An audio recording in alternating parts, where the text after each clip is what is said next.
Hello friends, कैसे हैं आप सब। आज एक और नई कहानी के साथ।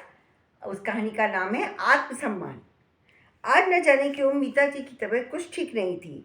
2 बार उठने की कोशिश करने पर भी उनसे उठा नहीं गया। किसी तरह खुद को थोड़ा सा संभाल कर वे उठी और उन्होंने अपनी बहू को आवाज़ दी कि बहू रुचि, ज़रा चाय बना देना आज, क्योंकि मेरे से उठा ही नहीं जा रहा है। तो थोड़ी देर में बहू आई और उसने वो चाय लेकर के आई। उन्होंने चाय के साथ अपनी दवाई खाई और ये वो फिर से लेट गई। तो जब जब वो लेटी तो उनकी आंखों के सामने उनके पति रमेश का चेहरा तैरने लगा, जिनकी अभी 6 महीने पहले ही जिनका देहांत हुआ था। तो वो पर उनके पति एक ऑफिसर पोस्ट पे थे और उनको इसलिए किसी तरह की फाइनेंशियल दिक्कत नहीं आई थी मीता जी को। और वो एक सुलझे हुए और दूर की सोचने वाले इंसान थे। उन्होंने अपने जाने से पहले ही अपनी वसीयत बनवा ली थी और उसके ये घर और कुछ पैसे भी मीता जी के नाम कर रखे थे सिक्योर। और अपनी प्रॉपर्टी के जो अधिकार थे वो भी अपनी पत्नी को सौंप रखे थे। इसके बारे में मीता जी तो जानती थी, पर उनके जो बच्चे थे मोहित और नैना, वो इसके विषय में कुछ भी नहीं जानते थे। धीरे धीरे समय बीतने लगा। मीता जी अपने सामर्थ्य के अनुसार रुचि को घर के कामों में सहायता देने की कोशिश करती थी, पर वो देख रही थी कि धीरे धीरे बेटे और बहू का व्यवहार थोड़ा थोड़ा बदल रहा है। उन्होंने पर इसे अपने मन का वहम समझकर के टाल दिया था। नैना अपनी ससुराल में व्यस्त थी, पर फिर भी 1-2 बार आकर अपनी माँ का हालचाल पूछ गई थी। अब रमेश जी की मृत्यु को 8 महीने हो गए थे। एक दिन रात को जग में जब पानी खत्म हो गया था तो वो किचन से पानी लेने के लिए गई।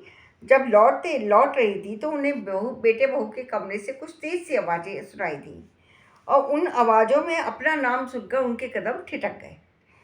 जब उन्हें सुनाई अपना नाम, उन्होंने सुना कि जो जो कुछ उन्होंने सुना उससे उनके पैरों तले की ज़मीन खिसक गई, क्योंकि बेटा बहू दोनों उन्हें वृद्धाश्रम भेजने की बात कर रहे थे। उनका तो वो एकदम से पैर ठिठक गए। उन्हें सहम एक पल को तो वो सहम सी गई और अपने कमरे में आकर थके कदमों से बैठ गई।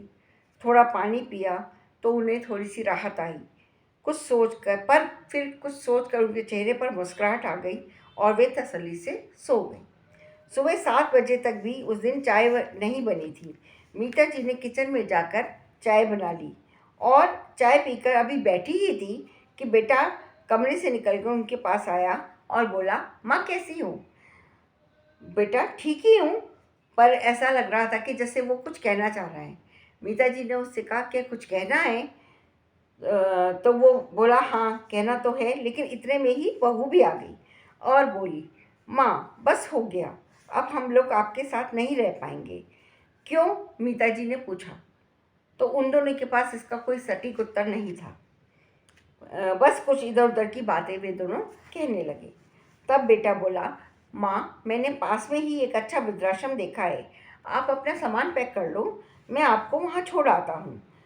बेटे को ऐसा कहते देख मीता जी भौचक सी रह गई। उनकी आंखों में पानी भर आया, पर कुछ सोच कर उन्होंने खुद को संभाला और उन दोनों से बोली, तुम दोनों ड्राइंग रूम में चलो, वहीं बात करेंगे। अरे माँ बात ही क्या करनी है अम्मा, बेटा बोला। कहा ना वहीं चलो। बेटा बहू ड्राइंग रूम में चले गए। तब मीता जी ने अपनी आंखों को पोंछा और एक आत्मविश्वास के साथ खड़ी हुई। सदे सदे कदमों से चलती हुई वसीयत के कागजों के साथ बाहर ड्राइंग रूम में आई। उनके हाथ में कोई फाइल देखकर बेटा बहू हैरान थे। मीता जी आकर उन दोनों के सामने सोफे पर बैठ गई और बोली, मुझे किसी वृद्धाश्रम में नहीं जाना है। तुम्हारे पापा को गए अभी बस इतना सा ही समय हुआ है और तुम दोनों अपनी असलियत पर आ गए। शायद तुम्हारे पापा को इसका अंदाज़ा था, इसीलिए वो मरने से पहले अपनी वसीयत कर गए थे और ये घर अब भी मेरे नाम है। और मैं तुम दोनों को यह आदेश देती हूँ कि 15 दिन में तुम इस घर को छोड़कर किसी अलग घर पे शिफ्ट हो जाओ। कहते हुए मीता जी ने बेटे बहू की ओर देखा। उन दोनों के चेहरे अब सफ़ेद पड़ चुके थे। उन्हें तो इस सब का अंदाज़ा ही नहीं था, पर अब क्या हो सकता था। उन दोनों ने मीता जी को बनाने की बहुत कोशिश की, पर मीता जी ने कहा कि जब मन में फ़र्क आ ही चुका है तो अब साथ रहने का कोई फ़ायदा नहीं है। अब वे दोनों अपनी करनी पर बहुत पछता रहे थे। उन्होंने तो सोचा था कि माँ को वृद्धाश्रम में छोड़कर सारी संपत्ति पर ऐश करेंगे, पर यहाँ तो उनका अपना घर भी जाता रहा था। वो दोनों हाथ मसलते रह गए और उनके बारे में यही कहानी, ये लाइन चतुरार्थ होती है, अब पछताए होत क्या जब चिड़िया चुग गई खेत। समय चुग करी पनिका पछताने, मतलब जब समय निकल जाता है तो पछताने से कुछ हाथ नहीं लगता है। यही इस कहानी है, छोटी सी कहानी। नमस्कार, बाय।